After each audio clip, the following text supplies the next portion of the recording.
Hello, Denimheads, and welcome to your 28th hangout with the Sons of Selvedge, a podcast where a group of friends get together to talk about denim and related interests. This episode will cover the following current interest, and we'll do a discussion topic about shoes we like. Very open-ended one. It's going to be a fun discussion. As always, please subscribe to us wherever you enjoy your content, YouTube, Spotify, Apple, Google, or Stitcher. Check us out on Instagram at Sons of Selvedge Podcast. And give us a shout if you have any questions or if you'd like to join our Discord server. So on that note, maybe let's jump into current interest. And I guess, Andy, do you want to kick it off? Fuck. Yeah, I've got a couple actually. I have been getting back into my late noughties, early 2010s era metalcore because a band from that era that I got into while I was at uni, which was kind of like early 2000s, the Acacia Strain, have come back with a double album. And I'll tell you what they're called now. I think it's called Step Into the Light is one of them. And then the other one I think is called Failure Will Follow. But let me double check because I'm probably completely wrong.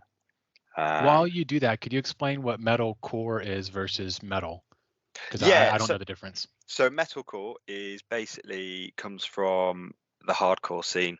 And it infuses more and more elements from more traditional like metal bands or death metal. So it's got a more aggressive and often quite a chuggy sound to it. And then it has the vocals are often more like hardcore related. So shoutier.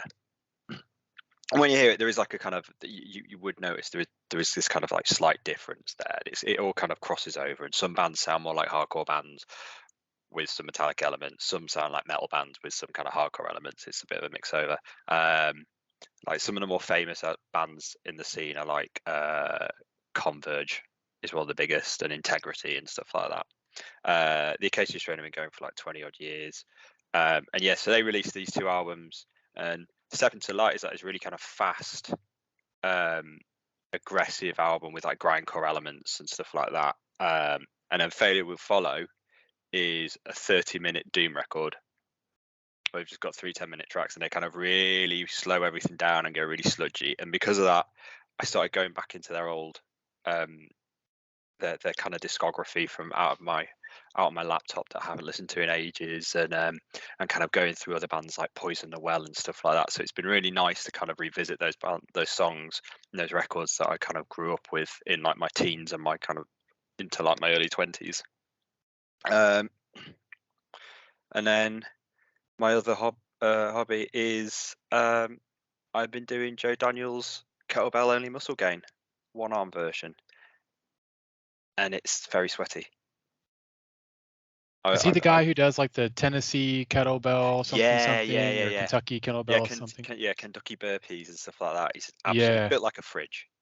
This guy's like a former bodybuilder, and then he just decided maybe 6-7 years ago just to go into kettlebells. And yeah, he's huge, and yeah, his programs are really good to follow. They're always different. Every day is a different something different, but it always ties in. So there's always like a theme running through. He had a 40% off sale kind of earlier in the year because he'd been doing the stuff like he'd been running his business for 10 years and did this little sale, and I jumped on it, and yeah, I've been loving it.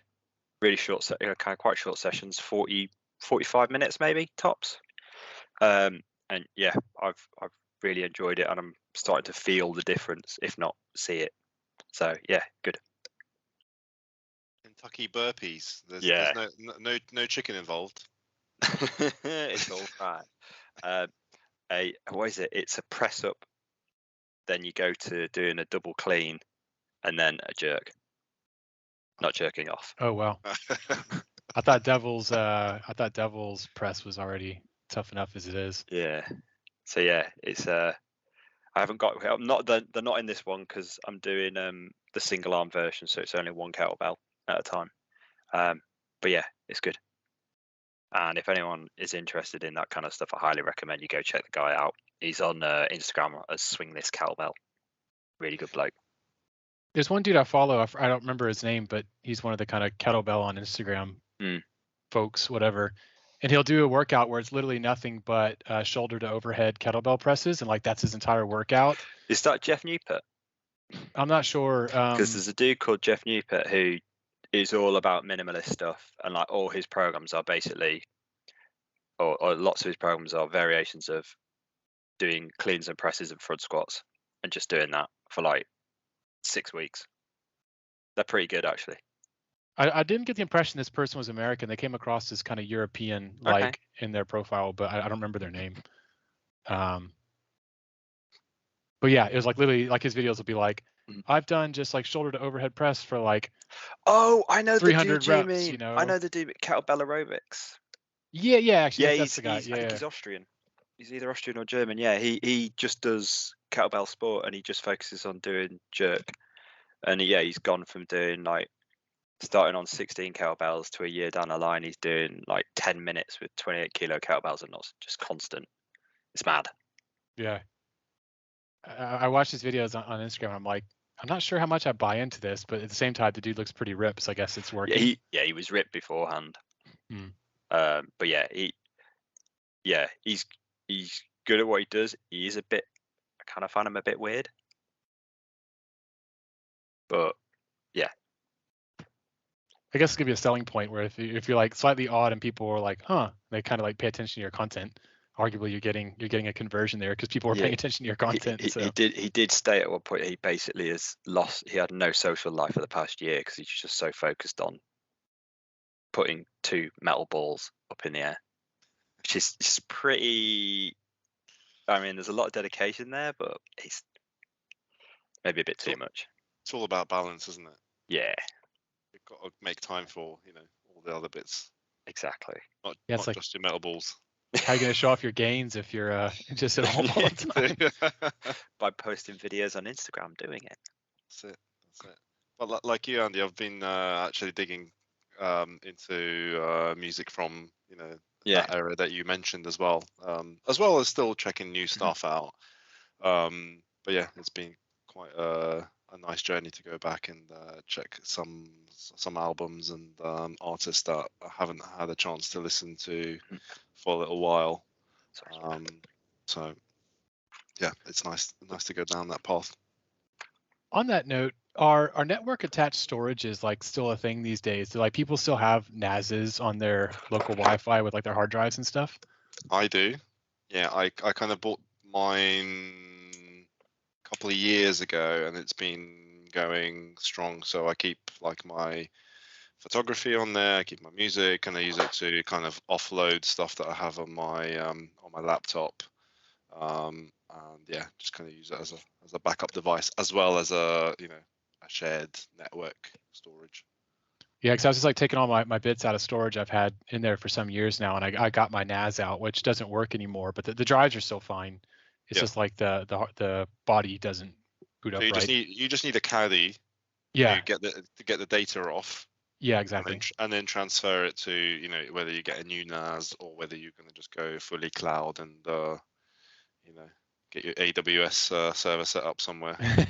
Yeah, because I've got like all of my CDs and like all of my other music acquisitions from like my entire life on that device, and I'm like, oh man, I need to get that sucker up running again. So just so many like old classics on there that I want to go back into. Well, it's quite handy. I mean, yes, cloud is great, and things like Spotify and bits and pieces like that is good, but I just find sometimes you just want to dig into records that you would have had before, and it's nice to create your own playlists off of that. And there's also stuff like, I'm sure this goes for different genres, but there's stuff that's just not available on Spotify, like a lot of hip-hop mixtapes, for example. Like yesterday I was like, I want to listen to DJ Shadow's Diminishing Returns mixtape, and that's not on Spotify. I'm sure it's somewhere online, but I had bought the CD at the time, so it's kind of stored away on my drive. So it's a nice thing to be able to go and dig out that way. So I still like to have some kind of, if not physical copy of it, but still a local copy, if you will, in my household.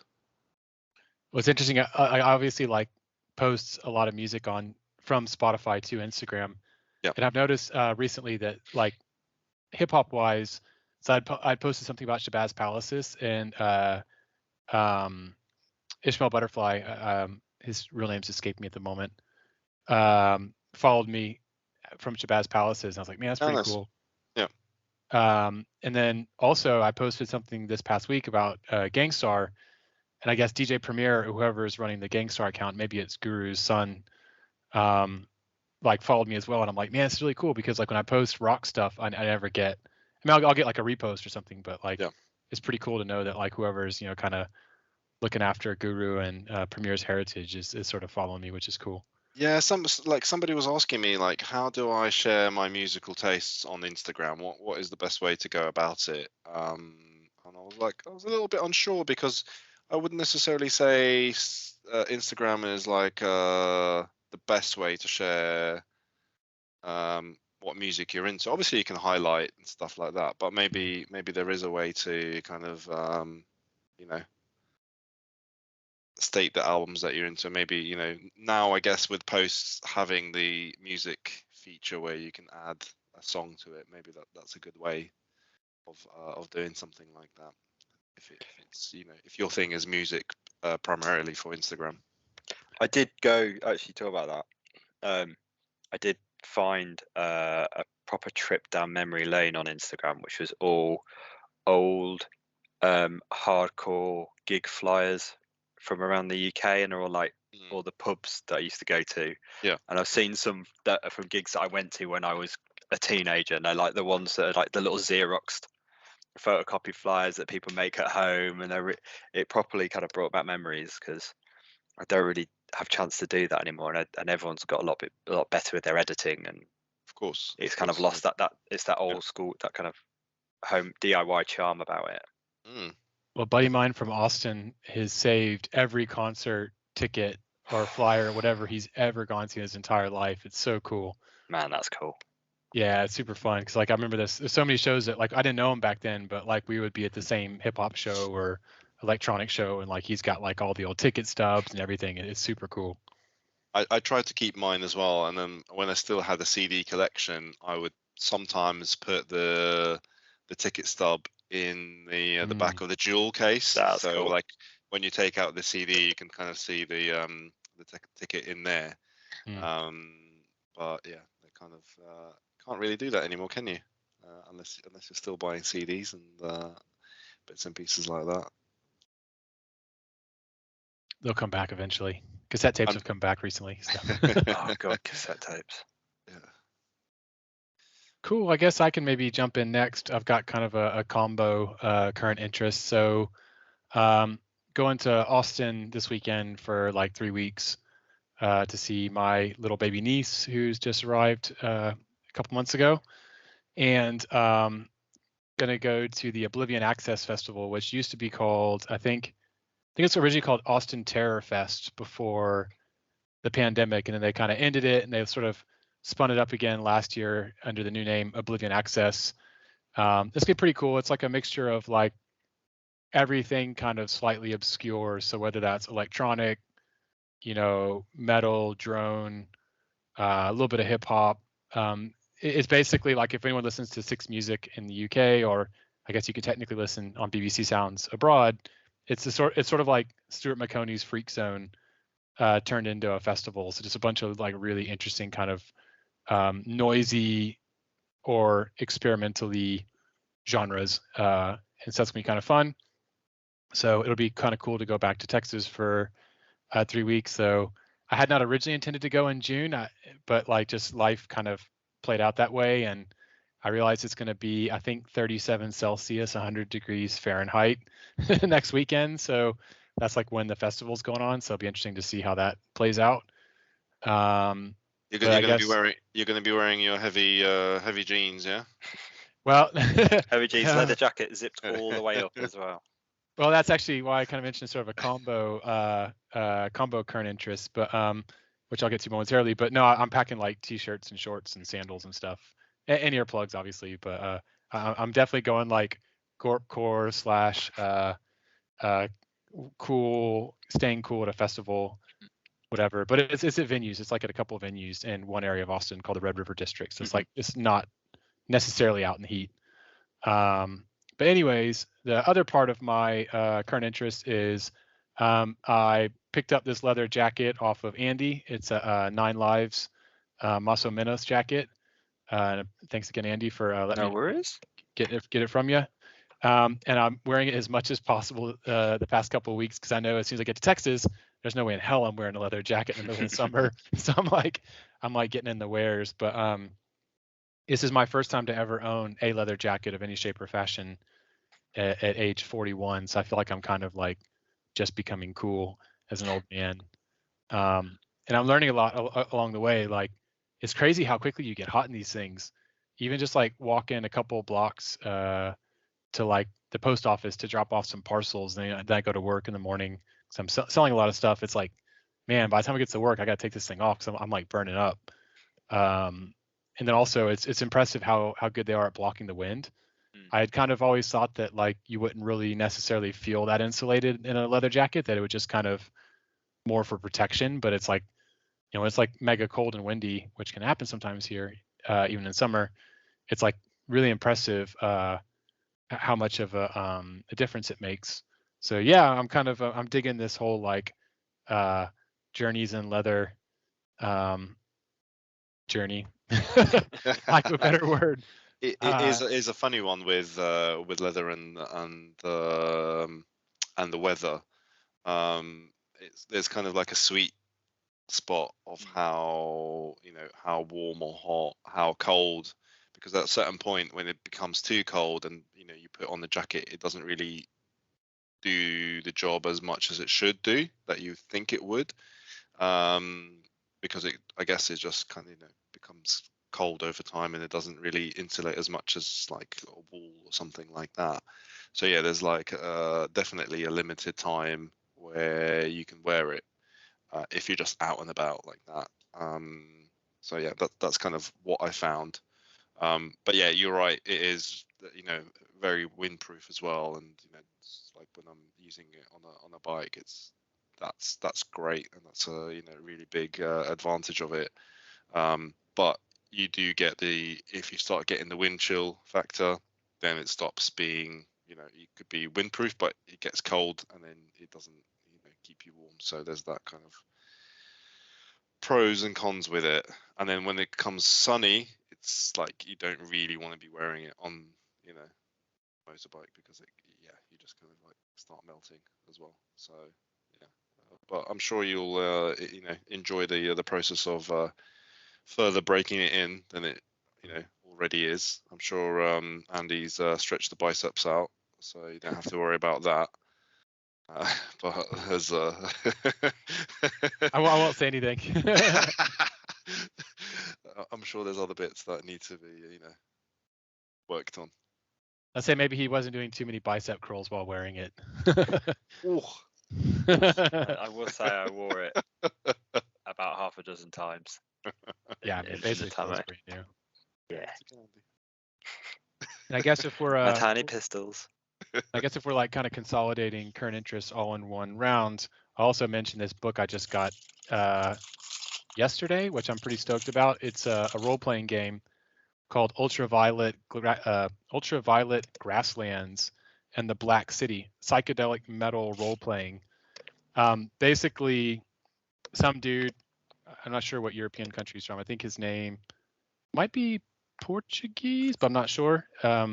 Basically grew up on like Mobius and Drouillet and all of the like amazing French 70s bande dessinée artists, and basically turned like all of like Mobius's worlds into like a role-playing game system where you are sort of like traveling across this kind of like science fantasy wasteland, and you've got like really crazy roles, and you've got weird machines and aliens and robots and like I don't know. I mean, the best way to describe it is like it's like Arzak or like the World of Edina. Some of this like these kind of Mobius classics with like super cool each like each setting along the way. He's got these like super crazy cool schematics of like what exactly lives in that particular stop along the road and kind of like who you meet along the way. And it's sort of you're starting from place X and then the goal over the role-playing game session is eventually get to the Black City. It's just kind of a linear destination type setting where it's like you're traveling and you can build this caravan and just like super cool stuff. And if anyone's a fan of Bande Dessinée, Mobius, Drouillet, Anki Bilal, any of that kind of amazing French 70s stuff, this is basically it in a role-playing game. And I think they're actually coming out with a second edition soon, because this is like I got this off of eBay as the first edition Kickstarter. And yeah, I hope to get some actual play with it soon. Nice. Cool. How about you, Elliot? What have I been up to? Well, one thing I can mention is I just got a new tattoo on Sunday, so it's pretty fresh right now. I don't know if you can see that. Very nice. Yeah. It's a dragon, which I've been meaning to get for a while. And it's done by a lady called Alice, and she does guest spots in London, so she's not based here. And she's kind of done the last. This is the third tattoo that she's done for me, so I've kind of like, whenever she comes, I was like in town, I'm saying just let me know, and I'll think of something to get. So yeah, this is something that she does dragons quite often for her clients, and I really like her style, and it was just like, okay, now's a good time to do it. So yeah, I've got a couple of more lined up that I'd like her to do, but yeah, it was a nice experience getting that done. She was in Leather Lane tattoo studio, which I think is quite new actually, and it's just across the road from Craft Beer Co, which we went to on a recent hang. So it was like very familiar territory after that, quite close to the new vintage showroom space as well. So that is one of the things, and the other is something that's tied into today's chat. And I managed to pick up a clinch engineer boot in a horse, but brown. Nice. So yeah, I haven't worn them too much yet, but they are pretty comfortable off the bat.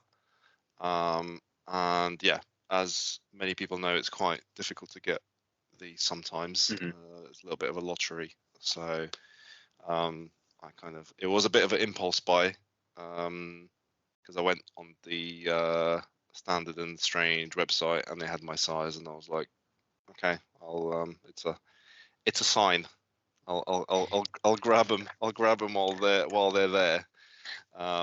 So yeah, I thought it would be a nice investment and something to replace my John Lofgren Natty Engineers, which I sold earlier in the year. Was it also because I picked up those Huntsmans? Yeah, that was a revenge, definitely a revenge rebound, kind of like a rejection buy.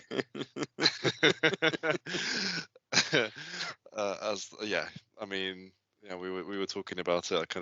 I think I sent you the link, didn't I? Yeah, you did. Yeah. I was like, please buy these, so I don't. And yeah, I did kind of regret it afterwards. But yeah. How are you getting on with yours, Andy? I'll talk about it during the okay. Because obviously Ricky has clearly got some fads he wants to get off his chest. Okay. So, I hope. Yeah. I don't know. I hope so. Are you going to be you going to be that one guy who's like, I didn't do anything this last month. I just sat home and I'd had a wank. Pretty much, buddy. Pretty much. I'm still a bit jet lagged because I just arrived from. You've just been away for what, a whole month? Yeah, it's like 5-6 weeks on a work 6 trip. weeks. Yeah. Swamp City, man. Also known as Miami, Florida. Yeah, it's What's not good? my vibe. What's good over there? Tell us. What's good over there? Oh dear. Okay, we might start getting hate mail. Yeah, we might start getting hate mail. I'm not going down that route. What did you get I up know to? better. What did you get up to in your free time? That's the thing. I barely had any. So Okay. I did visit Super Blue, which is a really cool interactive museum. I forget the name of the guys who work there, but there's a company The Blue Men Group. produce. That'd be amazing. There's this company that's based out of Japan, actually. I think, if I'm not mistaken, and they produce like Blue Japan. artsy videos. They blue movies. You just went to a museum about blueies. Filth. What? It's English slang for pornography, David. Ah. Feel like I'm being ganged up on. Sorry, Ricky. Carry on. Yeah, but yeah, I wasn't up to much, to be honest. Didn't really have the time. I did though in the last week. I managed to fly up to Massachusetts to visit some family, and that was nice actually. Bittersweet that I got the chance to go to Fenway Park to watch a baseball game, but it was canceled due to a heavy rain. Oh, It's man. just one of those things. Like I was in the stadium, sat on my seat, and as Hot soon dog as in I sit hand. down, yes, Drippy hot dog in the rain. I was actually I was up on the stand, so I was in the covered bit. But yeah, it's just that thing of being in Fenway Park, such a mythical place for baseball, right? And it was amazing just to be there. It was really cool. The vibe is amazing. But as soon as I sit down, it's like, what? The game has been postponed to whatever day it was. Shit. Yeah. It's such a shit. Did you sit in the Green Monster? No. I would have been poured on if I was there because it's not covered. Right. But I was up in the stands. I was in pretty good seats actually, not too bad. Like off of first base. But up in the covered bit. Yeah. Other than that, not much going on. I arrived here, and yesterday I got the chance to fulfill a teenage dream of mine. I got the chance to see the Melvins. So Sick. So I have a funny story about with that actually. So growing up, the Melvins like were the shit, right? Like there's no, for me, growing up with punk rock and the whole Seattle thing, the Melvins were like at the top, right? And when I moved over to London, roughly almost coming up on 8 years now, the first gig that I had available was to actually see the Melvins, but I didn't get the chance to at the time because I was still dealing with with a whole bunch of stuff with moving and finding a job and stuff like that. So I was like, nah, they'll come by, soon enough. Took them 8 years, roughly, I think. So I managed to catch them now. They're doing a 40-year anniversary tour. Oh, mate. It was just it was amazing, really cool. So did not miss out on that one. Was really happy for that. Weren't Melvins like OG punk? Is that right? Were they like original punk? Well, I mean, the Melvins, they're like from the early 80s, right? I would say like 84, 85, if I'm not mistaken, maybe. And they're from the Pacific Northwest as well. And it was kind of like that they were in the alternative scene, with the punk rock stuff going on, but they just, they had the Black Sabbath thing going on as well, and so people were like, oh, we can like both. And yeah, I mean, from obviously massive influence on Nirvana on their first record specifically. Yeah.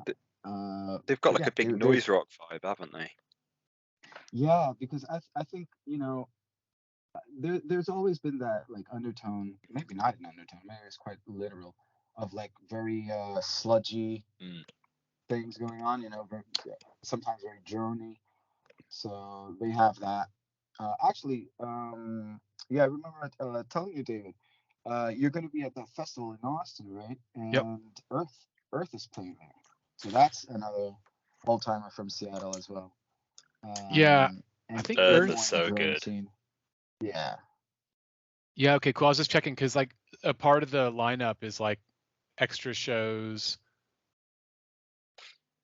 that you like pay for separate at different venues. I think Okay. Earth might be one of the ones where like you have to like pay for a separate ticket from the festival to see them. I'll double check because like Gotcha. only like let's say 80 to 90% of the shows are like actually official festival shows, and other ones are like Tim Hacker. I would have to buy a ticket if I want to go see him separately. Mm-hmm. Okay. I reckon I remember you showing me the list at Tom's birthday. I highly recommend to go watch Jerome's Dream. They're on because they're like, if they're within the list, because they're like late 90s screamo, and they've come back after like a 20-year hiatus and just put out an album that sounds like they've been away for like a minute instead of 20 years. Jerome's Dream. Yeah, Yeah, really okay. good. I'm looking at the lineup while we speak. Yeah, okay, cool. I'll definitely check that out. I think there's a YouTube channel I really like called Trash Theory. And the dude who runs it's a British guy. He basically does like histories of either different bands or histories of different genres. And he did one that was like all about like the history of shoegaze. Okay. And I think maybe it is the Melvins. Was their logo kind of like zombie-esque artwork? Kind of like it looks a bit like an old horror film cover. Not really. Think I think so. most I'm Melvin checking. covers I have mean, oh no, kind it's of not the like Melvins I'm thinking of. No. yeah. Okay, I'll check them out. But no, it was someone else who's talking about that's like came to mind when you mentioned them that was making me think of one of these bands. It's like part of the history of shoegaze. They also did another really great one, which is like how industrial music went from like really obscure, it's like how goth music went from like obscure, unpopular to like 9 Inch Nails all over the place. And every video they do is amazing. And I wish I could get my hands in their playlists, but looking at the Melvins, I'm not sure if they've ever mentioned, but anyways, I'm digressing. Cool. Anybody else want to cover some more current interest or? Trying to think. I was just Okay. proud of myself that I was in the States for so long and I managed to not buy a single piece of gear. Lad. Good effort. Well done, dude. Done. Yeah. I stayed away from everything. Did I mention my Anson's jacket last month? No. Oh. I don't think You you was mentioned on the last one, did you? It was. I think you might have either WhatsApped us about it or something. Yeah, I think it might have been like a surprise birthday present. Yeah, so it was. So my wife and I had our 4th wedding anniversary recently, the flower anniversary. So we discussed kind of what to get each other. We didn't want to go too mad, and so Amy had seen this jacket and thought it was really nice, and showed it to me. I was like, yeah, it's really nice, but obviously we want to keep the, we don't want to go mad on gifts for this one. And we went and said, we'll get some perfume and some aftershave, which was floral, kind of ties in with the theme. And so we did that, and she subsequently forgot that she'd bought me aftershave and then bought me the jacket anyway. So it arrived, and it is basically my early birthday present, and my birthday's in like 5 months. So I get an early present, and yeah, it's great. It's the Anson's cab coat that they released not long ago, based around the kind of the jackets that New York taxi drivers used to wear back in the day. So it's kind of in a, I wouldn't say indigo, but it's a blue canvas. It's got some kind of darting on the back to kind of give it a bit of shape. 6 pockets, four external, 2 internal, nice little zip. I've got it here. Churchill blue. Yeah, it's an interesting color. Very cool. Yeah, I like the reinforced elbows. That's pretty cool. Yeah, I mean, damn. Yeah. So yeah, I mean, very nice. Ansons are a brand that we don't hugely talk about. They're one of the kind of smaller British brands. I know, Ilya's. Did you get a newsboy cap off them or something a while back? No, but I met Phil. There was a pop up at Cold Drop Yard. So I had met them there, and I got a tote bag, I think, off them at the time. But yeah, I don't have any pieces from them. They're one of those brands. I think, you know, I think thinking kind of like brewery terminology, you might describe them as like a gypsy brand, as in they don't have like a set home. They don't have they don't seem to have their own factory. They design their products, and then they find manufacturers either in the UK or within Europe to produce their items for them. Kind of similar to maybe, you know, we see with Papa Nui or The Right Stuff or Mr. Freedom with their kind of deals with brands over in Japan with Japanese manufacturers. So yeah, and their aesthetic seems to be quite similar to what we see with a lot of British brands within more than newer brands within the heritage scene, where they kind of have they go for that the more, trying to describe it, there's like a little bit of biker to it. There's a little bit of kind of frontiersman, and it's quite heritage, isn't it? Yeah, it's heritage. It's quite a masculine edge to it. Yeah.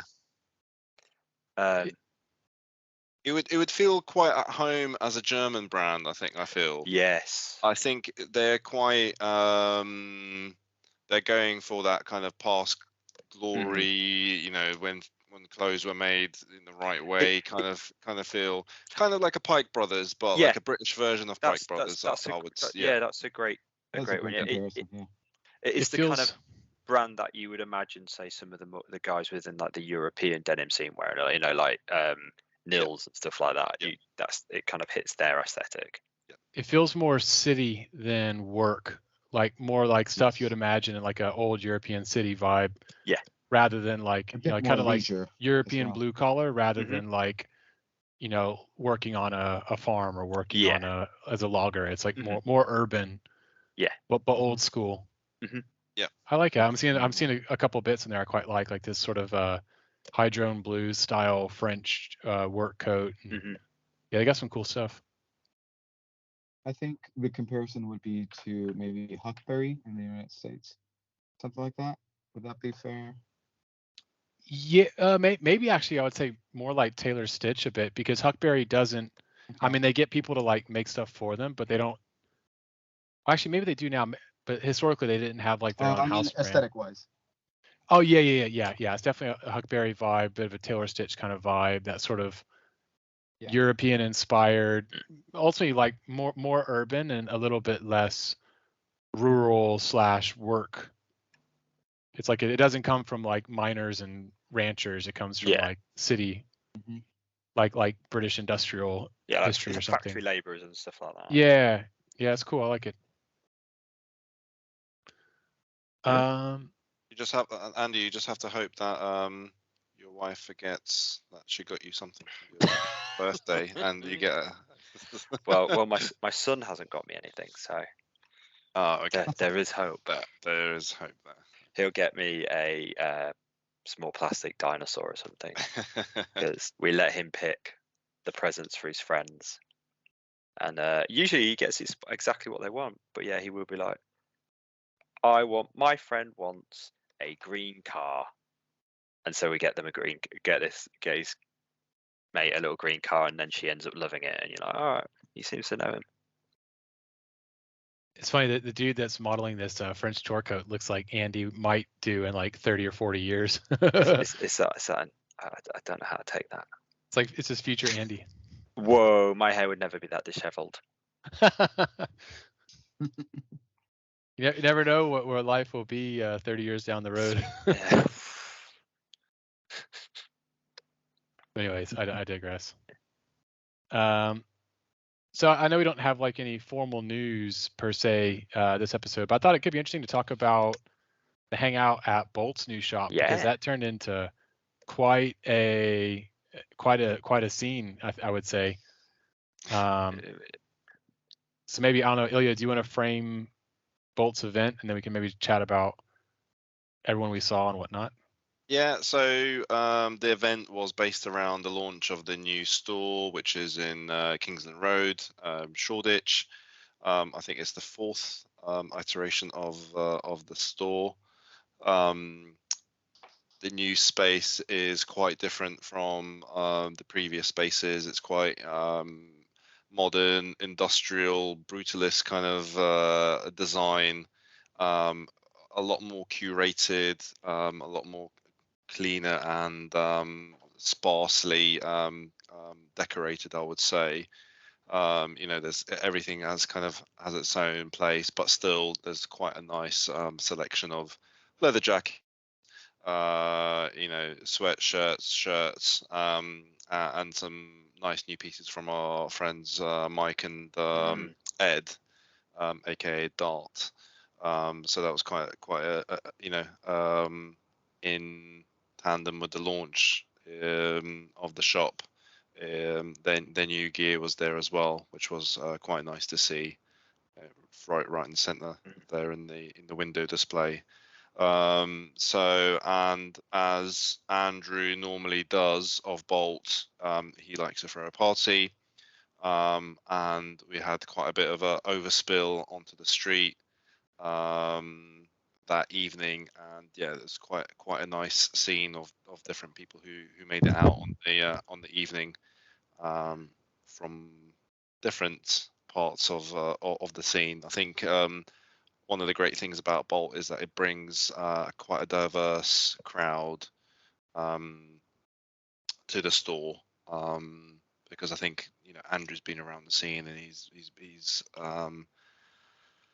influenced by quite a lot of different subcultures within it. So it's not just like Harley fans or Vespa fans, Lambretta fans. It's quite a lot of that, but it's also different kind of menswear guys as well. So yeah, I think that's hopefully that kind of paints a picture of the scene. Yeah, definitely. And I think why I wanted to bring it up in the news was because it felt like a pretty awesome turnout in terms of like our local scene. So I guess in short, obviously Ilya was there because he's describing it. I was there. Andy was there. Lex was there. Tom was there. And then Kevin, who you all know has been in Australia for the past couple of years, has kind of made his way back to Europe. Well, to Europe and the UK, and was in London with his partner. So like we got to kick it with Kevin in person for I think the first time in like 4 or 5 years. So that was pretty cool. Mike and Ed from the Arts were there. Matt of Sierra and South. Yeah, Matt from Sierra and South. Texas Joe from the Texas Joe Barbecue and his partner were there. Scott Fraser Simpson was there as well. I don't know either of them. Was Tom there from United Overalls? He was indeed. Yeah. You mentioned Tom. Yeah. Yeah. So Scott Fraser Simpson is London-based designer, clothing brand. Does quite like a wide. His thing is like a very wide-legged trouser. That's kind of what he's known for. But also like Italian knits and shirting as well. Kind of really cool pieces. Kind of a lot of I would say music inspired, maybe like 50s, 60s. There's an influence of that, but you know, a lot of the stuff is made in the UK and Italy. So yeah, quite an important person in the London scene. Is that ScottFrazierCollection.com? Yes, yeah. Yeah, cool. Yeah, but yeah, there's obviously quite a lot of other individuals as well there. But no, it was nice. It was definitely nice to see Kevin in person after such a long time, and get to kick it with him in person. Yeah, of course, our friend Sebastian as well. Yes. We can't forget Seba, who used to live in London in 2018. He came to visit and stayed with me for about 3 nights. So yeah, it was good to get him out into the crowd, into the mix of things as well. Yeah, it's kind of a perfect storm, which I thought was pretty cool. Where it's like anyone who's kind of in our like we have like a WhatsApp group, which is sort of our organizing stuff in London chat, and it felt kind of like anybody who could do came out, and is pretty cool. It seems like that happens like once a year, and it's always kind of like early summer. So someone will have some event, whether it's a clutch event or whatever, and like as soon as it's warm out, everyone's out. And it's such a cool vibe. But it's interesting how that kind of like always seems to be a summer thing when like everyone sort of makes it out, and definitely not the case in winter in London. Yeah, people do like to come out for a drink in the summer. Andy, can we hear you? I hope so. Can you hear me? Yes, we can. Yeah, my mic was playing up. I think it's just that this connector's a bit battered. Yeah. On my way back, I had a bit of a rock and roll journey home as well, because my train was supposed to leave King's Cross at midnight, and I guess someone had gotten hit by a prior train, so they had to close all trains leaving the north of London. And like obviously I don't live in London anymore, and so I had to like somehow find a way to get back home, and ended up splitting an Uber with like two complete strangers. And our driver was driving up the highway at 90 miles an hour, where the the speed limit in the UK is 70 on the highways, or motorways as they like to call them. And he kept kind of like rolling down the window briefly and like sticking his hand out, I guess to have the cold air kind of like perk him up and then put it back in. I think that's why he was doing it. I was kind of like intentively trying to gauge his level of alertness, and I couldn't figure out if he was tired or not. So I was like, well, I guess he's okay. But yeah, I got home at like 2 a.m, and it was a bit rock and roll for like a Thursday evening. And I had a big day the next day. I was supposed to go to CrossFit class and stuff, and so it kind of wrecked my Friday, but not from a hangover, but rather from transit insanity. But anyways, any other news that we should cover, or should we get into the discussion topic? I'm trying to think. Dayton have renamed themselves. Who? Dayton Boots, big Canadian menswear or kind of heritage boot manufacturer. So a while ago, during the pandemic, they got in a bit of trouble. They were naughty, weren't they? Yeah, to do with the money that went towards. So there was like the Canadian government gave some money out to kind of help brands, like firms during the pandemic. And I'm trying to find their new name now. Basically, it turned out that they weren't using the money as intended. I think it was meant to go out to their staff, and they were keeping the money or something like that. Let's see if we can find the. I'm still on DaytonBoots.com. It looks like it's up to date as far as I can tell. So here we go. They basically got in trouble because they had violated an act by deducting wages off employees and paying them in non-Canadian currency, basically giving their staff gift cards. as part of their wage, and that got them in a lot of trouble, and they got fined a huge amount of money. Yeah, they have rebranded. I think they might have been bought out. And they've been forced. They've been Yeah. forced to rebrand. Yeah, so they are now called Wolford and Company. And I think that's because that was linked to kind of one of the older brands that Dayton. It was the original founder of Yeah. Dayton was called Charlie Wolford, and that's the reason for why they've picked that name. But they were forced to rebrand. Yeah. So.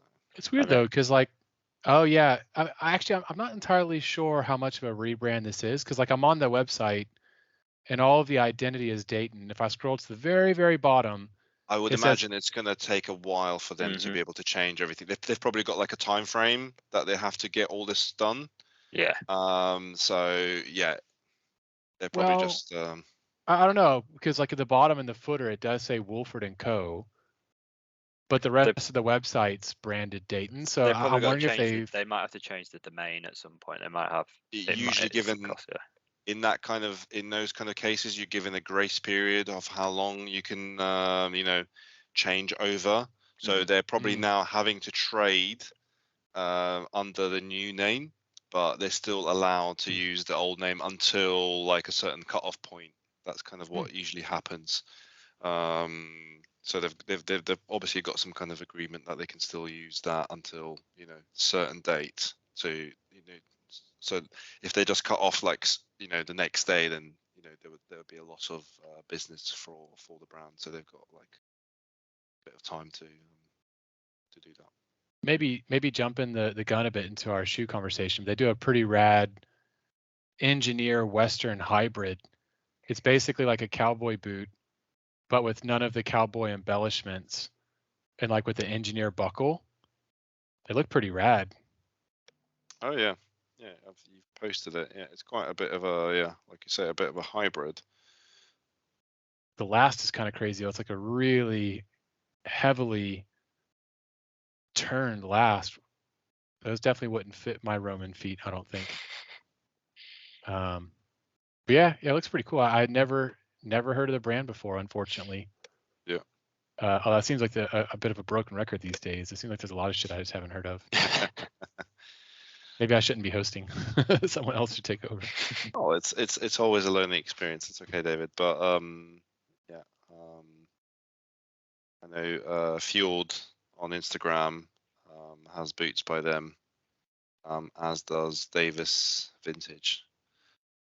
Don't know if you follow either of them, David, but yeah, they've both got boots by Dayton. I think I maybe follow the Fjord, but yeah, I was talking offline. These days, my Instagram, like they've obviously they're doing an experiment with their algorithm again, but it feels like half of my posts at the moment are suggested for you might like type content, which is just kind of like they fill your feed with stuff that's not from people you follow. It's just kind of like content they're trying to basically upsell you. But you can just turn that off, can't you? I mean, 30 days. I just turn that off for 30 days, and then I get the prompt to, it comes up again, and I just turn it off. Oh, I didn't know that you could do that. Yeah. Yes. Oh, cool. It makes your experience, at least you're following the people that you want to follow rather than suggestive posts, because a lot of the times, as you were saying, you were getting little wiener dogs, weren't you? Yeah, man. I like my whole feed had turned into like Dachshund posts, and then I mean, now I get kettlebell aerobics instead, which is what I'm expecting. I'd be totally cool with feeds about Dachshunds. Well, I'm actually against the concept of Dachshunds, honestly. Like, I think it's a problematic dog breed that shouldn't be bred, because it's not good for their vertebrae and their spine Bulldogs. and like. What's that? I mean, there's pretty much every breed now, man. Pretty much all breeds, yeah. German Shepherd. True. German Shepherds. Pugs and French Bulldogs are the worst, man. Oh man, they've got so much health problems. Yeah. I grew up with like a dream of owning a Boston Terrier. That was like my dream dog, and that was like shattered by the New York Times article saying like no one should buy square-faced dogs anymore. I was like, no.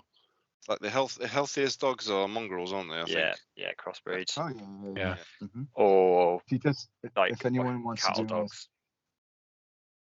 if anyone just wants to do a simple search on that, just look at what a British Bulldog looked in the beginning of the 20th century and what Yeah. it looks like now. So there was a reason they were called bulldogs, Mm. and it's not for their looks now. Yeah, they were much bigger. I haven't seen that. Have a look now. Yeah. Yeah, Have a it's look at mad.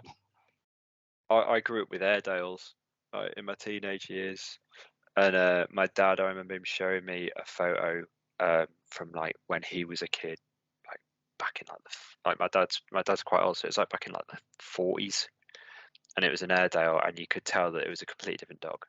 And they're not like a dog that gets health issues or anything like that, but the kind of certain parts of their shape and their size were different. They were bigger back then. They had a bit of a more sturdier snout, and then now they're more leaner.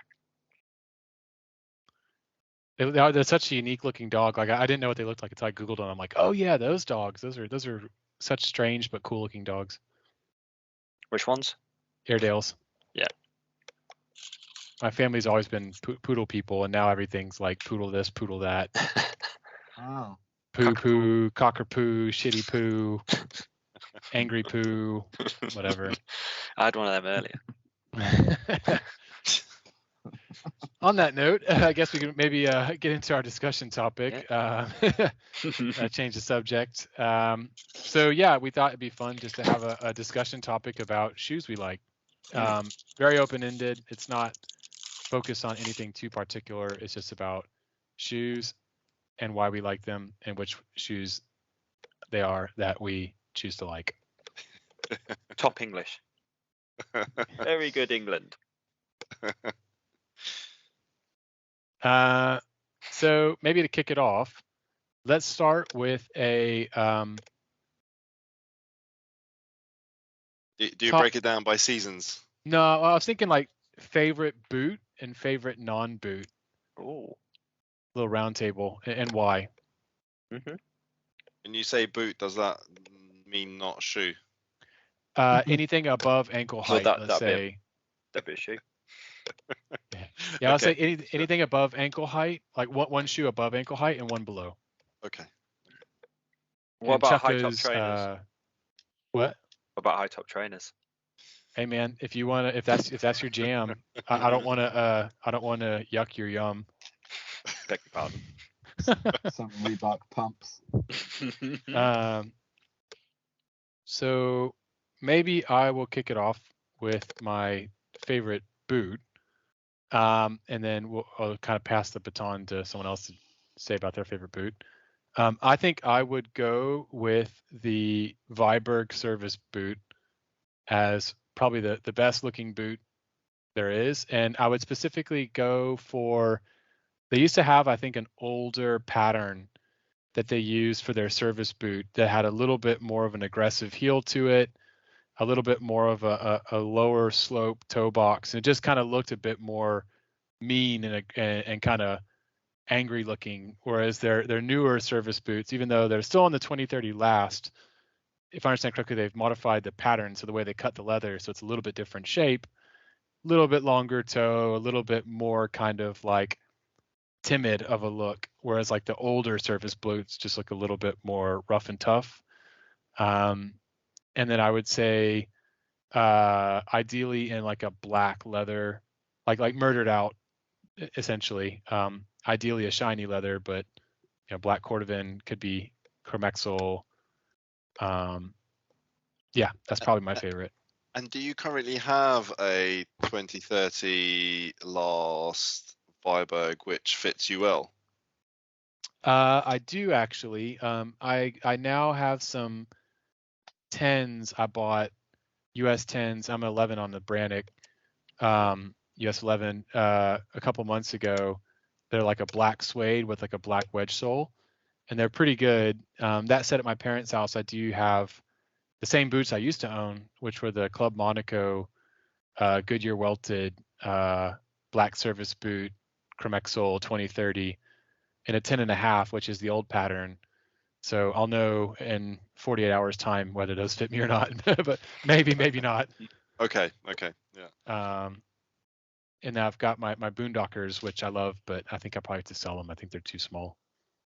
Because I had the T30 last as well in a 9.5, and I found them too small for me, which I sold as well. But I never tried the T30 and that's half a size up to see whether that would make the difference. Yeah. So listening to that episode of Stitch Down where they had Rob Ryder, who's some kind of famous shoe whatever dude, he had a conversation which is like the 7 mistakes people make when sizing shoes. And he's basically saying for a lot of lasts, like that would be one of them, or like the Alden Berry last. And he does like kind of like really long almond lasts. Ultimately, the ball of your foot should kind of almost be where the shoe arch kind of ends, and like that whole almond silhouette at the end is mostly just for aesthetics, and like your foot doesn't really even need to go anywhere near the end of it. So I would hypothesize that in a 2030 that was the right size for you, you'd probably actually have a lot of room in the front for that pointy bit. Yeah. And your toes will have ended a lot further back. So I'm guessing you're probably just a lot bigger size than a Viberg 9.5. Yeah, definitely. I would have been because in the other last I was fine. Yeah. Because I've got like a 9.5. I can't remember which last it is now on my wax slash boots, and they're fine. They're totally fine. But they've got more room in the toe box and like vertical wise. Whereas the T30 last is very really narrows down.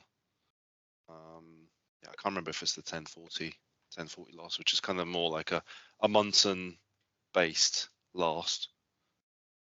Yeah, there's definitely a couple that kind of have that silhouette where it's a little bit more bulbous in the toe box. So I think the key thing for me about why those boots are so great, I love the heel shape. Something about the heel shape on the service boots looks really great. Mm-hmm. And then also, that toe box that just kind of really slopes down to like a really slender, like top down, the kind of almondy shape doesn't necessarily matter. Yeah. But the side profile, I think that's what makes it. It's aesthetically very pleasing. Yeah. Yeah, they're cool.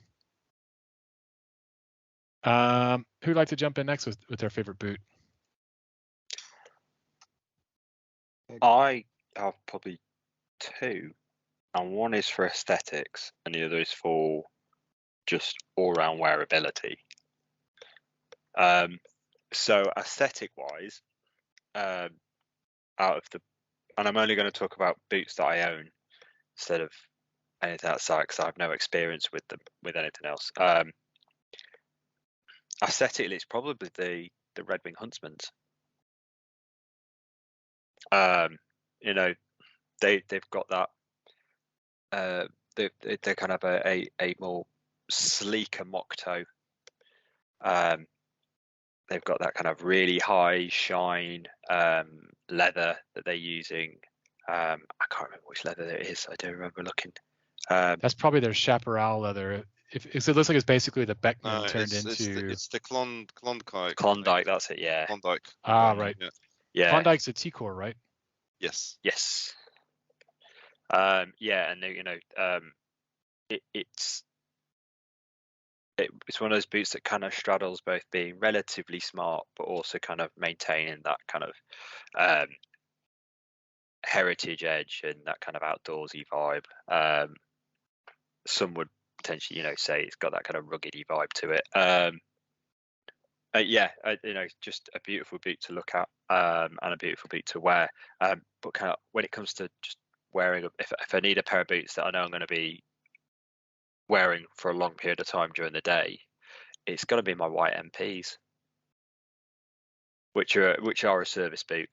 So I've got the MP Shermans, I think, in waxed cinnamon flesh or cinnamon wax flesh. Man, that Archie's last is amazing. These look great. Yeah, right out of the box, they were comfortable. And yeah, I can just wear them all day long. They definitely look like they've got a lot of that kind of Viberg aesthetic to them, almost like you could easily mistake them for being made by Viberg based on the shape. Yeah, I think it's the same for a lot of service boots, isn't it? A lot that go for similar sleekness. Like Truman is another example. I know Truman. There was a controversy of them being formed by a Truman former are a lot. Viberg member. Yeah, Truman are a lot newer, whereas Yeah. White's is an old heritage brand. Yeah. But yeah, both would have had these patterns made up a long time ago. So yeah, it's quite a common boot. Yeah. And yeah, they're just something I said if I want to wear a pair of boots and I need to wear them for a long period of time, those are going to be the pair I put on, and they're definitely the pair I wear the most. It's interesting you say that because I remember I at one point picked up a pair of white semi-dress at a place in Austin that used to do denim but no longer exists. I remember when I picked them up, I was like, holy shit, I've never seen a more hardcore boot make in my entire life. I was just like, and I'd already owned like, Red Wings and various other like high-end boots at that point, but I was like, these are literally like twice the shoe of any other shoe. It's that Pacific Northwest thing, isn't it? And I know that there are some people who are kind of super hardcore Pacific Northwest only, and then there are other people that kind of see that as it's not their thing. That whole kind of scene. The boots they're built to effectively. You feel like they're built to be bomb-proof. Their finishing might not be 100%. It's not going to be kind of at the same level as Viberg or, some of the, some of the more high-end, like super high-end brands like, Flame Panda or what's the one? Is it Red Cloud? Show Gato? Yeah. White Cloud. White Cloud, that's one, yeah. Where their finishing is absolutely immaculate, but they are made by hand, whereas these are made in a factory because they churn out a lot of boots, not just in their kind of this kind of scene, but they also make high quality work boots for people that actually work out in the field that are made to a similar standard.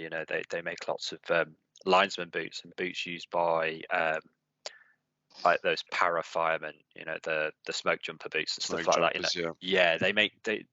And they've made sure that kind of standard of that durability has come across into their kind of more, you could say, civilian range of footwear. And is White's the oldest of all of those PNW makers? Because I know there's like Nick's and Bob's and Ralph's and Larry's and all these other kind of like Wesco and Dana. And there's Frank's as well. Frank's is the newest, I think. Or to say it in a different way, all these new PNW boot makers, do they all trace back to White's kind of as being the OG they all work for? I think a lot of the the workers that used to work for White's have gone off and started their own brands, like I think like Nick's and Frank's. I think like I don't know if one of them actually used to work for Nick's and then started his own brand. I think that's Frank's. Frank's, yeah. I think so. Yes. Yeah. See the problem we have here? Yeah, but I can't say for certain off the top of my head if White's is the oldest, but it's definitely one of them. Up there, yeah. Yeah, I think if you're gonna talk about old brands, yeah, it's like Red Wing, Wesco, and Viberg are not that old. I think they're 1936. Yeah, the 30s. Yeah. I think whereas I think the Whites are even older than that. Same with Red Wing. But yeah, they're definitely one of the original. Yeah, I think one of these days I'm gonna have to get a pair of semi-dress. Every time I see them, I'm like, oh, those are so cool. Yeah. Well, don't Clutch do? Oh no, they did do an MTO, didn't they, with them a while back? Clutch still do. You can still order MTOs via them, and East West Apparel. Yeah, I was going to say East West always have stuff in. Stock them, and I'm sure you can contact Jamie and because I keep looking at the smoke jumpers, Mm. but I've got enough boots at the moment, so I don't need them. What about you, Ricardo? What's your choice? The past maybe 6 months, I've only been using 2 pair of boots, exclusively. Funny enough, and those 2 would be the John Lofgren Donkey Punchers, Mm-hmm. Rough Out, and the Sandman Courthouse, which I really like. And those are the ones that I've been using more often, pretty much for daily use. I really like that boot. It's really simple. It has a bit of a heritage feel to them. They're super subtle, like the leather is super subtle. Excuse me. There was no break-in needed. It just fit in straight away, and I just like how simple the boot is. It has a little the woodsman heel on it. Yeah, they just look simple and classic. I like them. I like them a lot. And they're both Ricardo. They're both logger boots. I'm not sure you could say the courthouse ones are logger boots. They're kind of like the semi-dress whites. They share some similarities.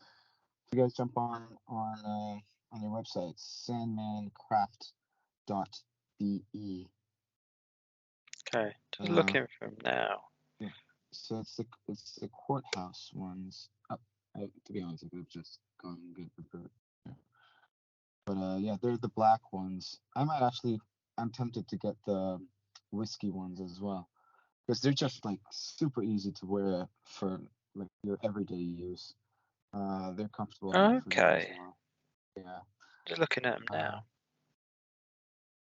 So I will say those yeah, Lofgrens look like their patina potential is amazing. Oh mate, I am jealous of those Lofgrens of yours. yeah. So they're already kicking in pretty nicely. Yeah. The patina on them is really cool. Yeah. I mean, when it comes to comfort, I've never put a more comfortable boot on my foot. That's like I know they're a very expensive pair of boots, but I guess there's a reason for that, and comfort definitely plays into it. Yeah, but for everyday use, pretty much, it's been the Sandman Courthouse, and that's funny because every time I see people advertising Sandman or even just tagging them and stuff, it's never for that boot. I feel like there's not many people buying this boot specifically, and I feel like it's the best boot that they have in their lineup, and they have quite a few. Yeah, I'm on their website now. I quite like their quartermasters. It's the Swiss, the ones with the Swiss salt and pepper canvas upper. Yeah. That is a very nice boot. How do you spell the brand name? Sorry, it's with 2 N's at the end, David. So it's Sandman. Like the comic book character, but just with 2 N's. Sandman with the extra N. Okay, got it. Yes. Sorry, I should have mentioned that. Yeah, they got some cool stuff. Yeah. The Sky Master is pretty crazy. Like all the wow, this whole like mixed leather thing. The appeal. Yeah. Huh. So I can see the appeal to that, because they have a lot of mixed things going on. But to be honest, when I saw these, I was like, the most simple boot that they have is just, I don't know. I think it works best for me. But yeah, I have no complaints there. I think they're made in Spain. Yeah, they're built in Spain, but they're a German brand. Mm-hmm. Yeah, I don't normally do lace to toe styles, but I like the Globe Master in black, all black one. That's pretty cool. It's like basically the black one. Yeah. Surprise. Yeah. I mean, I'll be honest. Like, I almost like only it had a neon sole. No. I mean, it's to the point where like I pretty much scroll past tan and brown. I'll pause on tan boots, But like when I'm shopping, I don't even look at brown boots anymore because I know if I look at them and I'm like, oh, these are kind of cool, I'll buy them, I'll wear them like 1 or 2 times and I'll end up selling them. Like I just have kind of given up on trying to make myself appreciate brown shoes. I just don't bother anymore. I've embraced the darkness. Yep. I'm kind of on the same boat, to be honest. When it comes to choosing things now, I'm stopping at everything black for some reason. But yeah, these It's the are sign of the times. We're all doomed. Well, maybe I've had enough. apparently, I was in a knitwear factory, and we were looking at colors and things like that, and I asked like, why, you know, I think I've asked this before, and there's like, why is black the popular color at the moment, and why is everybody using it? And it's like, Is yeah, it? it is a lot. If you look, there's a lot of brands using, like, whether it's knitwear, whether it's jeans, whether it's shirting. There's a lot of black stuff that's coming out right now. And it was like, yeah, anytime there's economic downturn, you get black coming back into fashion. It's kind of like, I guess, like a sign of austerity, and you know, that kind of thing. So yeah, it's quite interesting how that goes hand in hand with fashion and with style. But how does that argument hold up with like Paris or New York, where like people just kind of always wear black all the time? Yeah, I mean, there's obviously there's patterns within patterns with those kind of things, but you know, this guy has been making knitwear for like you know, 25 years, and his parents used to, you know, do stuff beforehand. And it's like, if you look at the sales of the type of yarn which they're using, it's like you can marry it up to when there's like an economic crisis. So, and you know, this is just anecdotal from a knitwear point of view, So but bizarre. yeah, apparently, yeah, and it's quite interesting. Like, over the last few years in the heritage scene, you're getting a lot of brands making, like, Buzz Rickson's just did a black chinos. Obviously, they've been expanding their William Gibson stuff, but they've dropped black chino.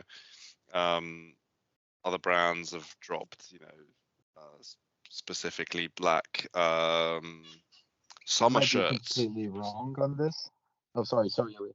I was just saying, like, a summer shirt, and it's like in black, and the summer shirt in black is not really your normal go-to kind of thing, but like, you're seeing that, and it's just like there's a lot of things like that happening. So yeah, go ahead, Ricardo. No, sorry to interrupt. I was just gonna say, like, maybe it's just my thing. It's a theory of sorts, but if anyone's like me, I think I personally feel it's a bit more of I don't know, just probably like a sensory overload with everything on Instagram, and a lot of people wearing a lot of stuff and this and that, and then all of a sudden I realized, like, I just revert to what always worked, and black is, black on black, or anything pretty much with black kind of work. Yeah. Yeah, So yeah, I feel like my color palette has gone down a bit because of that. yeah, I found that like as I've kind of sold stuff and bought stuff over the past couple of years, the percentage of my wardrobe that's either indigo or black has almost achieved like 90% of any of my clothing is one of those two colors, and like anything else that's a different color just kind of ends up getting sold off. Oh, actually, I want to cover this in the podcast.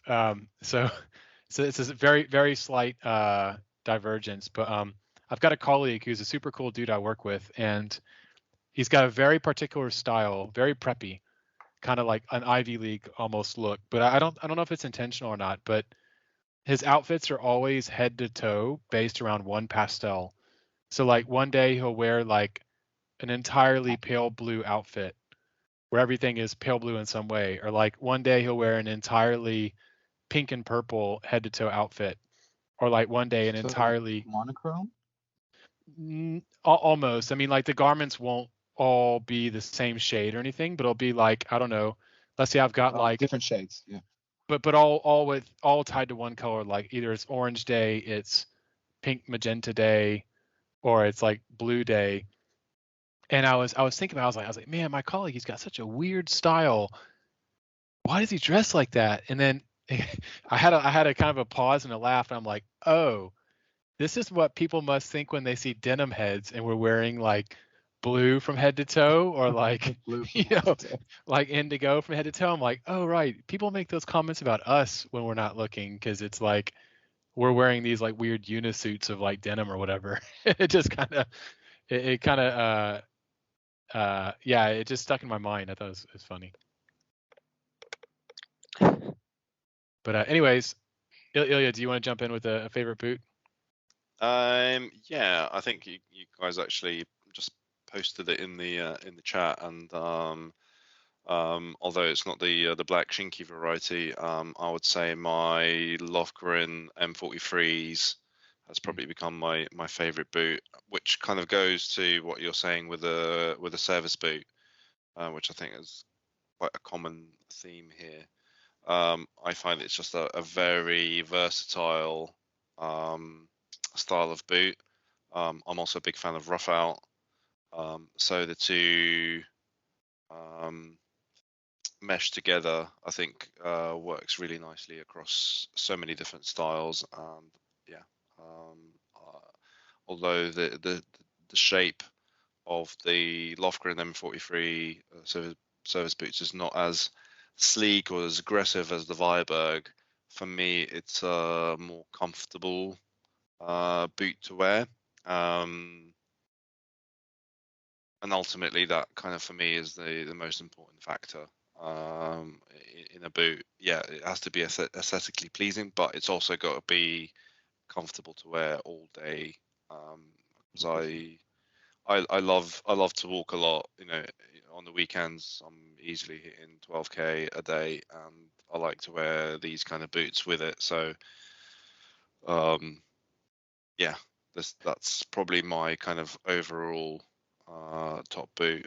I think I'm in not that far away. The Donkey Punchers would be, quite close as well, because they are also a very comfortable boot. They're a little bit maybe not aesthetically pleasing as a service boot, because it's a little bit more chunky, a little bit more, they've got a little bit more heft to them. But I love them for that fact. And it's just whether I'm walking, whether I'm on the bike, they just serve their purpose for what they are. I'd actually challenge your perspective ever so slightly and say that actually I do think the service boot is pretty sleek looking from Lofgren. It is, but I just don't think it's as sleek as a 2030, for example. I mean, yeah, I mean they're different animals and they have a different aesthetic, but there's something about the also the black curvature. the black version looks a lot sleeker than than other ones do. I think the black ones, lend themselves to looking sleeker. Yeah, but yeah, that's true. But like I think there's something about the kind of like the angles in that boot. Oh, like, it's got some still really it's beautiful still lines. it's still got beautiful lines. Don't get me wrong. Yeah. It's not it's not a Iron Ranger where it's like got a big toe or anything like that. But I still think like a Viberg might be considered a nicer look. But for me, it's the M43s are just a great mix of being comfortable and looking great. Yeah, they're super cool. All right, so should we do a second round about not boots? This could be anything, ankle height or lower. It doesn't necessarily have to be Or higher. No, or lower. Okay. So ankle, did I say or higher? No, I said or higher. Oh, you just challenging me. Okay. No, must be or lower. Okay. So, shit. Yeah, okay. David's just going to talk about those weird technical hiking sandals. No, I won't do a bedrock plug. Whoops. No, what I was actually I was kind of torn because I love hand-sewn moccasins, and I love particularly my quotey hand-sewn moccasins, which are like, they call them a blucher, but anyways, it's like a low shoe. But I'm actually going to kind of improv a bit and change my opinion and say that actually I think it might be a Yucatan hand-sewn mock that I pick instead. And particularly, I think they call it their full hand-sewn chukka, which it sits like right at the ankle. So it's like, chukkas are historically boots that are cut off, basically. And I think it's Yucatan Main Guide chukka. And I was about to hold off on picking that because chukkas are a bit shit in terms of like how well they hug your feet, because they've only got like 2 lace holes. But I find myself wearing them all the freaking time, and I love the way they look. I like the fact they look cool in shorts in hot weather, which I'll be bringing them to Austin, I think. I like that you can wear them with jeans. They're like very versatile. So I might go as far as to say Yucatan's quote unquote all hand sewn main guide chukka with 2060 sole in the flesh out black, which is like the murdered out version. That might be my favorite low top shoe.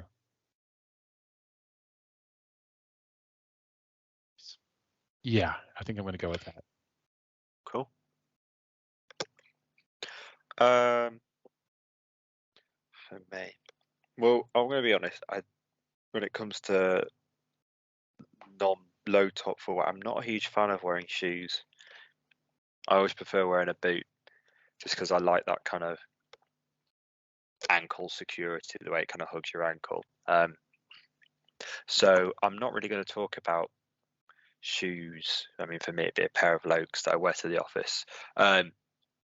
So it's kind of trainers or sneakers for me.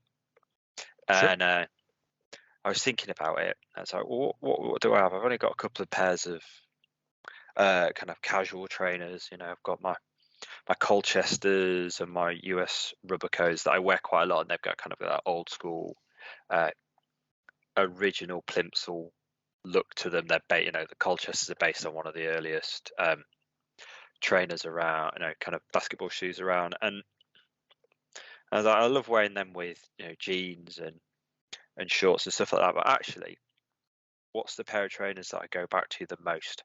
When I need to do stuff, and it's my New Balance 160s. Sorry, 1600s. Because 160 would mean, if based on their pricing, they cost $16. But yeah, it's they're 1600s. They again, like New Balance, when it comes to comfort, like just not always knock it out of the park. No, that's the 580s, David. I will pop a link on. Yeah, so I've got this pair. They're very 1970s, 1980s colorway. Very kind of like that athletic vibe, so it's very like lots of whites and blues, and yeah, I can just put them on, wear them all day long, and I know I'm not going to be uncomfortable. And they actually look pretty good with my Samurais as well, which surprised me. I don't think they look very good with my TCBs because that's quite a wider leg, but with something that's not too tapered and not too wide, they're just in that perfect little zone where they just sit right. So for kind of like the streetwear people, they're kind of a great pair. And obviously New Balance have a massive following within the streetwear scene, with all their like mad collaborations with rappers and whatnot. And yeah, New Balance as well. When you look into their history, it's a cool little brand as well. They seem to have both. They've got a history in both the UK and in America. you know, and they've got this like they've got their kind of their made in US and their made in UK stuff is always kind of really really good quality. You know, you can go up if you're ever kind of up in the northwest of England, you can go to the factory in Flimby in Cumbria and go around and kind of get a pair. I'm trying to find a photo of the ones I've got, but yeah, you know, they're my favourite non-boot. Again, I've just never something I been can throw on. I've never been a New Balance fan historically, at least not since maybe like high school or something. But yes, I've fallen in love with this range they've come out with, which is basically like a bunch of modern trainers that are basically going back to like 70s kind of science fiction sort of futuristic aesthetics and kind of like updating those to have kind of like a modern retro vibe. So like the XC72, which I dropped a link in for there, it's kind of like an exaggerated track runner, or the like what's it like the 380 or something like that. They've got a few which are all kind of like 70s inspired. One of them you see people wearing them all the time. But anyways, a bunch of these New Balances that are kind of like 70s retro science fiction looking shoes. I think that's pretty cool. They've done that. 327, that's the one. The 327 has become kind of a cult sneaker recently. Yeah, well, I mean, New Balance is just having a moment, you know, for quite some time, really. Right. Sorry, just jumping in. I apologise. I got completely the wrong model. It's not the 1600. It's the 670. Yeah, when I Googled 1600, I couldn't find them. I'm like, why can't I find these shoes? Here we go. I will show you. I'll ping an image. Yeah, the. Oh, fucking. Here we go. Yeah, so there is a 1600, but they're not my thing. I did have a pair of 1300s that were really cool. Oh yeah. But yeah, I've got these 670s. Yeah, as you can see there, they've got that kind of like 70s, 80s track vibe going on. Well, I was saying while you had stepped away, they've done a whole range now, which are basically like 70s futurism, I'll call it. Mm-hmm.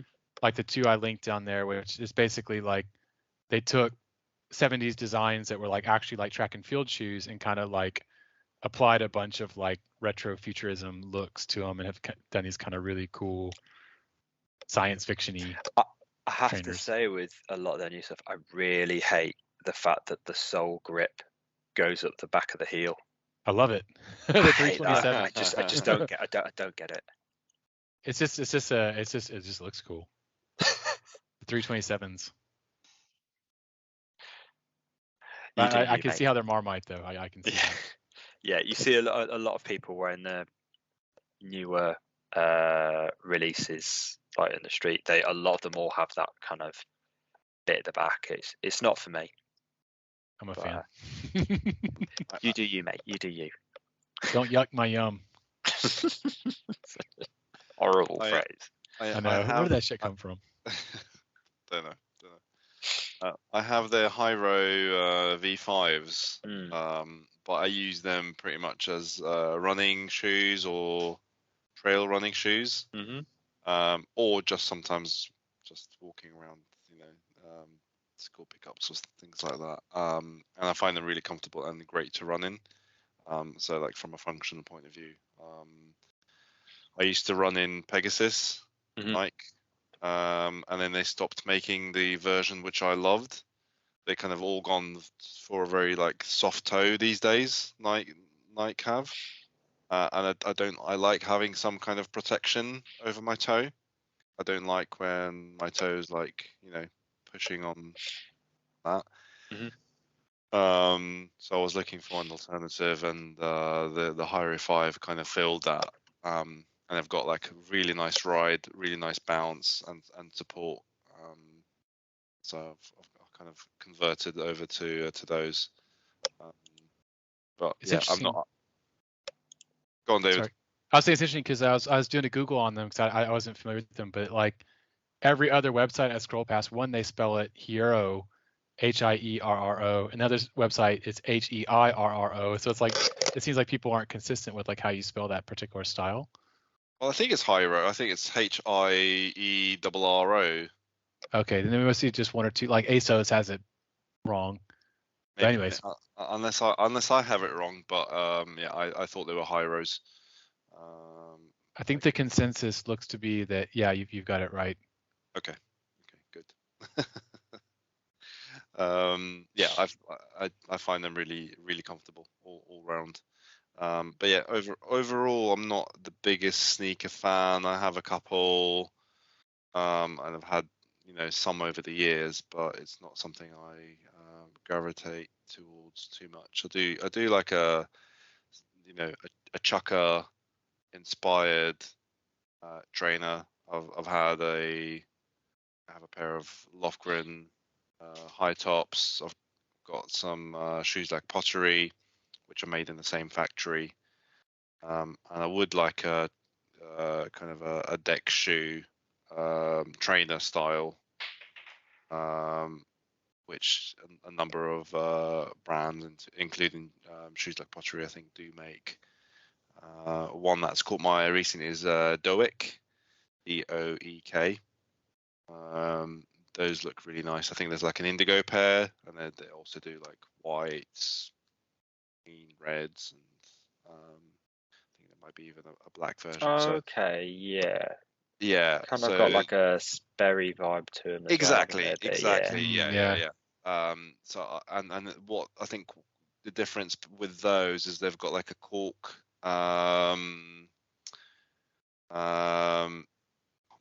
inner sole. Mm-hmm. So it should, kind of mold to your foot over time and should be quite comfortable. So that's one I'd like to try in the future when my current shoes like Pottery ones give out. But if I were to choose my kind of shoes, again, I'm like Andy, I don't wear them too often. My current one, which I really like, is probably my another Lofgren USN low quarter shoes, which is basically a derby shoe, and I quite like them because you can dress them up, you can dress them down. These particular ones are French calf skin, and they have them in black or russet brown, which is the ones I have. Probably not too dissimilar to what I had before with the Red Wing Postmans, but a different sole and slightly different shape. So they've been kind of my go-to for shoe wise. Yeah, those look super clean. They look like you can kind of wear them with anything. Yeah. They're very versatile, very easy to get on with. So yeah, that'll probably be my. Does anyone have a wild card shoe they want to throw in of any shape or fashion? Boot, shoe, fishing trousers. I mean, I don't know. Any just kind of like random out there.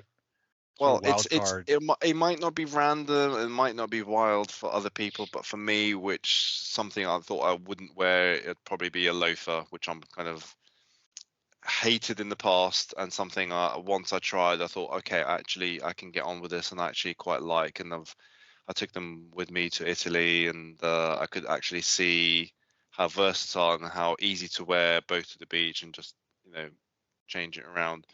I'm so disappointed in you. I know, Andy. I know. I'm quite disappointed in myself, but yeah, I can't I can't lie to myself. It's like once I've tried it, it's like, oh, it's okay.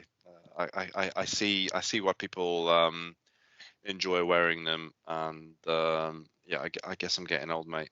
Did Ricky mention his favourite non? Not yet. No. No. Oh shoot! I'm sorry. No. Oh, David.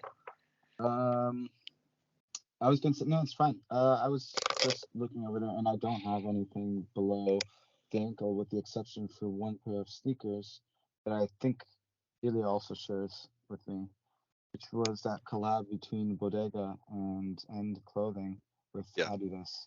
Yes. They're based on the Haven model, I think. It's the Iniri. Oh, okay. They're quite similar. Yeah, and they have like 3 denim stripes on them. Well, I think it's denim. Oh, it's like a 70s or 60s looking runner. Is it in Neri Tan or in with Nikki? indigo? In Nikki, let me. I'll post the link. They have like a beige. It's vibe got to the them. moccasin stitch around the heel.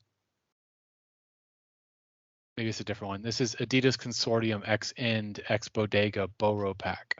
Like Boro. no. Yeah, it is. It is kind of like that, but it's not quite the one. I'll post the one that it's kind of similar to. Oh yeah, those are cool. But the ones that we have are kind of suede. Yeah. They're They're like still, yeah, I can still see them. Yeah, I have them here. Yeah, at least the ones I'm looking at in most of these Google design- pictures have the moccasin cinch around the back. I think it's called like the lip stitch or something, where it's like they cut the fabric and they kind of pull it tight and do like a stitch around the back rear to kind of pull in some of the extra fabric or leather. At least the ones I'm Okay. looking at have I that. found the link which has go. them on it. That's it. Yeah, see that if stitch I- around the back? Yeah. Mhm. So if you go to that patchwork Adidas Iniki, sorry, it's the beige ones. Yeah. Yeah, those are These are cool. the ones. Yeah, they're super comfortable as well. Yeah. So yeah, I have those are below the ankle, and then the other only sneakers I own are these old school Converse, Converse. which are quite faded now. But these are ankle height, like 5 inch, I think. But yeah, I don't own anything below that, below the ankle. But like Ilya, I get the loafer thing. I just can't stand the loafer with a tassel on it. That's like Got to go beef That- roll, man. Beef roll loafers. The it's the tassel. tassel on the loafer just throws me overboard. And there's another thing that's even worse than the tassel. It's wearing white socks. Michael That Jackson. I can't do, man. I can't Yeah. do the white socks and loafer, man. Thing is, The whenever I white socks see and loafer, it's like, loafers with tassels, make me think of young guys who work in the city. Mm. That or Yeah. so for kind of our non-UK viewers, the city is so like the kind of the financial sector of London. Yuppies. Bankers. Yeah. So the lads are either like kind of lads in insurance or in banking are either wearing like loafers, or the other one I've seen wearing is double monk straps, which I'm Monk. Oh, Yeah. never the a fan monk. of. No. Definitely. Definitely no to a monk strap. Yeah, you see him wearing Ilya. that, and then No. Ilya. I can't like double contradict Ilya. myself. you got Once You got to go beef roll. Yeah. But I blame our friend Will at Blackhorse Lane for getting me into loafers. He kind of influenced me, and I think been around hanging around with him too long. Oh, It's that Pen- Ivy heritage, man. penny loafers, like the driving shoe ones, suck as well. Oh, the driving shoe kind of thing. Yeah. Such a thing, one and are I just those? remember so many lads, so many Yeah. like junior officers in the army wearing Yes. them when I was in, Yeah. and it just that with kind of stupidly coloured With a big- chinos, With a big grip, with a big like Yeah. yeah. and like fucking salmon coloured chinos or whatever, acid green, just to be different, and you're like, fucking For hated it. Americans, it's basically when frat daddies graduate from college. Yeah, and they get look a like day job. Yeah, you might as well all be called Chad and wear like 12 polo shirts with the collars popped. Yeah, I'll definitely say beef roll penny loafers I think are pretty dope because you get the loafer aesthetic, but the beef roll, which is kind of the flat piece of leather that kind of rolls on the sides, is very subdued, and I think it's the nicest version of. Can you post the link of I'm what I'm googling this now. Oh, Yeah, am I gonna get very upset? I mean, I can actually grab my pair, but if you look up Tricker's James, that's the ones actually I'll grab them. Okay, no, oh yeah, Are they neon? they're like the old Are they neon? Okay, yeah, I see what you mean. Yeah, so these guys, it's like that's a beef roll. It's like you get like that's the roll, so to speak, and it's just like really plain loafer. I mean, I still hate them, but Oh, they're great, man. They're trickers, so they're like tough as nails, which is cool. But these things are great with like shorts or like with the chino cuffed. Yeah. Yeah, I think the thing with the loafer for me is what you have on your foot, like sock wise. I for some reason I just see a loafer with shorts and no socks. But yeah, I don't know. Each your own. Got to go no-show socks. They don't smell horrible.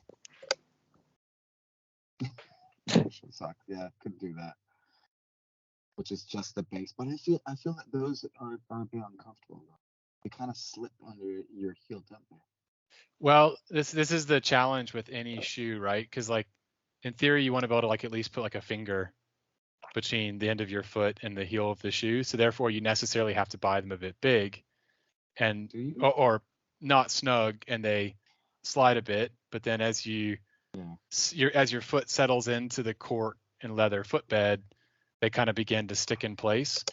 So like when I first started wearing these guys, I couldn't wear them for very long before they start rubbing. But then already my feet have kind of like started to imprint where they sit in the shoe, and also the shoe, the bottom begins to bend from wear, and it kind of begins to stay in place. It kind of depends also like on how the heel cups your foot. I got lucky with the pair I've got because they're just like they're comfortable enough that there is like a slight heel slip, but I think they're kind of like diagonally made on the back, so when your heel does go up, this bit kind of pushes it back down. Yeah. And that's kind of what you're looking for. But I think for the loafers, you don't want to size up too much, because then they're just going to come off completely. So it's like finding that. It's kind of like in a way with engineer boots, you don't want something that's going to slip inside too much either, but also you want something that's going to cup your heel at the back. But also with I guess the difference with an engineer boot, the vamp is going to hold down your foot in place, which is why a lot of people have trouble slipping their foot inside a engineer boot if they've got like a high instep or something like that. But ultimately it helps to keep your foot in place as well. Yeah, good loafer. In theory, the vamp should help as well. Yes. Just like the heel. Yeah. But yeah, but it's not as it doesn't go up as as high, obviously. Yeah. So. Andy's feeling right now how I feel when you guys talk about Warhammer. I'm also thinking that I've got to get up at 5:30 tomorrow, so loafer hammer. Loafer hammer. Savages, a lot of you. In the 41st millennium, there's only loafers and pink chinos. Are you in the office tomorrow, Andy? I am indeed, mate. Okay. So should we wrap it up shortly then, I guess? Yeah, I mean it's 11 o'clock, isn't it? Hot damn. Yep. Yeah. Any other points that you want to cover, David? Maybe one for another conversation, but I was thinking we should at some point address the Birkenstock Boston topic, but maybe that's one for another. Perfect home shoe and beach shoe. Oh, beach shoe, that's a good idea. Until the sand gets in the heel. It doesn't. It's you just like tip it over. Yeah, it's the ultimate like easy shoe to take to the beach, and they're like easy to wash, like rinse it out, you walk, easy. They're ugly.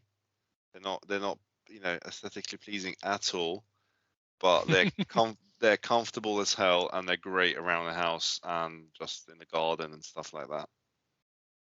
Yeah, I remember reading something recently saying they're like shoe of the year or something like that, or shoe of the pandemic is the Boston. Yeah.